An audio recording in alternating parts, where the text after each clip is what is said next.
इंसान के ऊपर आजमाइश आती है, मसाइब आते हैं, परेशानियां आती हैं, मुश्किलात आती हैं, तो जो उस आजमाइश में पूरा उतर जाता है, या अल्लाह के रसूल तमाम लोगों में सबसे ज़्यादा आजमाइश किन लोगों की होती है? तुम्हें तुम्हारे माल और जान के हवाले से आजमाया जाएगा। इम्तिहानात में कामयाबी हासिल करते हैं, उनका दर्जा बुलंद कर दिया जाता है। कि सब्र करता है या अल्लाह से कंप्लेन शुरू कर देता है।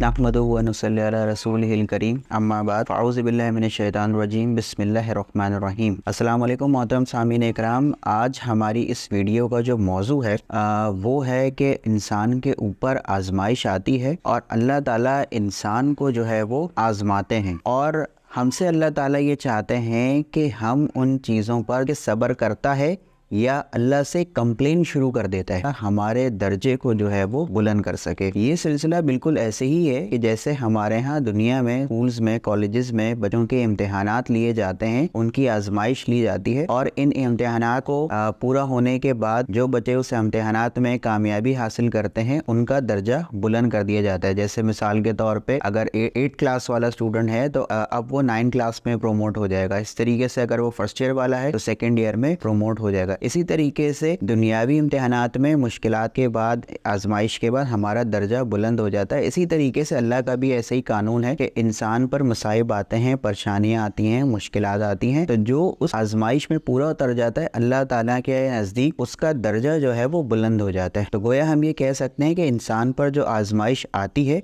वो उसका दर्जा बुलंद करने के लिए आती है। अब इसको हम हदीस और कुरान की रोशनी से भी जो है वो समझने की कोशिश करेंगे। तरमीज़ी ये, अगर कांटा भी चुभ जाए तो इसके बदले अल्लाह ताला तुम्हारे गुनाहों को माफ़ कर देते हैं। हमसे पूछा, या अल्लाह के रसूल तमाम लोगों में सबसे ज़्यादा आजमाइश किन लोगों की होती है? आप सल्लल्लाहु अलैहि वसल्लम ने फरमाया, अंबिया इकराम की, और उसके बाद दर्जा ब दर्जा जो जितना अफजल हो। मज़ीद फरमाया कि इंसान की जो आजमाइश है ये उसके दीनी एतबार से भी होती है। जैसे अगर कोई अपने ईमान में पुख्ता है तो उसकी आजमाइश उतनी ही पुख्ता होगी, और अगर कोई अपने ईमान में कमज़ोर है तो उसकी आजमाइश भी उसी तरीके से कम दर्जे की होगी। मुसलसल बंदों पर जो है वो हालात आते रहते हैं, हत्ता कि वो ज़मीन में इस हाल में चलता फिरता है कि इसके कोई गुनाह बाकी नहीं रहते। अल्लाह ताला अपने फजल से इसके गुनाहों को माफ़ कर देते हैं आजमाइश के बाद।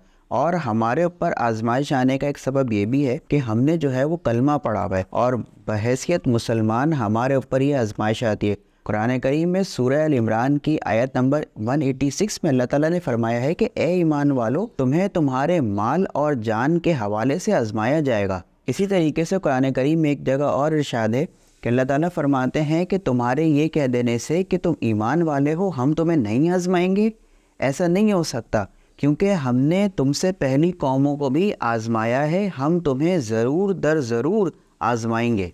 अब अल्लाह ताला की आजमाने की सूरतें जो हैं वो 3 हैं, माल, औलाद और सेहत। अल्लाह ताला माल देकर और माल लेकर दोनों सूरतों में आजमाता है कि जो हमने इसको माल दिया है ये इसको किस मसारिफ में ख़र्च कर रहा है। आया ये अल्लाह के बताए हुए रास्ते पर ख़र्च करता है, दीन के कामों में लगाता है, या सारा माल जो है वह नाजायज़ तरीक़ों में लगा देता है।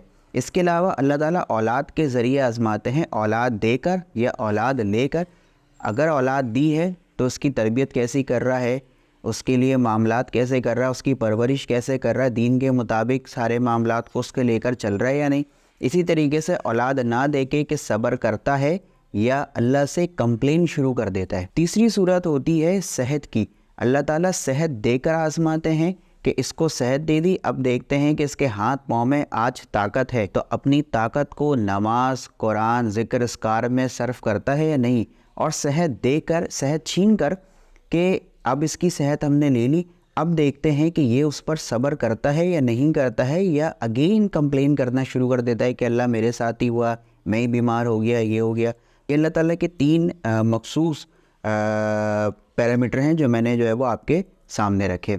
एक सहाबी ने आप सल्लल्लाहु अलैहि वसल्लम से अर्ज़ किया कि ए अल्लाह के नबी, हमें ये बताइए कि जो मर्ज़ हमें पहुंचता है, जो तकलीफ़ हमें पहुंचती है, क्या इसके बदले भी हमें कोई अजर मिलेगा? इस पर आप सल्लल्लाहु अलैहि वसल्लम ने फरमाया कि ये गुनाहों का कफ़ारा है। उस मजलिस में मौजूद एक सहाबा ने आप सल्लल्लाहु अलैहि वसल्लम सवाल किया कि अल्लाह के नबी, हाँ वो बीमारी थोड़ी सी ही क्यों ना हो? आप सल्लल्लाहु अलैहि वसल्लम ने फरमाया, जिसका मफ़हूम है कि अगर कांटा भी चुभ जाए तो इसके बदले अल्लाह ताला तुम्हारे गुनाहों को माफ़ कर देते हैं।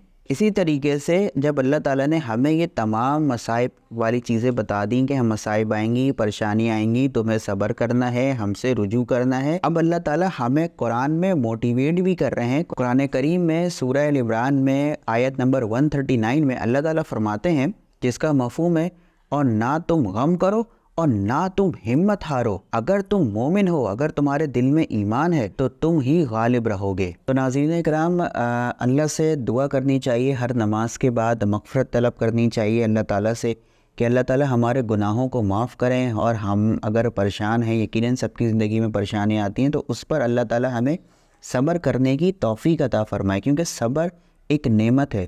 جس کو اس کا سلیقہ آ گیا، جس نے اس کا اہتمام کر لیا، اللہ تعالیٰ کے ہاں اس کی بڑی قیمت لگتی ہے۔ تو اللہ تعالیٰ میرا اور آپ کا خاتمہ ایمان پر کرے۔ اپنا خاص خیال رکھیے گا۔ خدا حافظ۔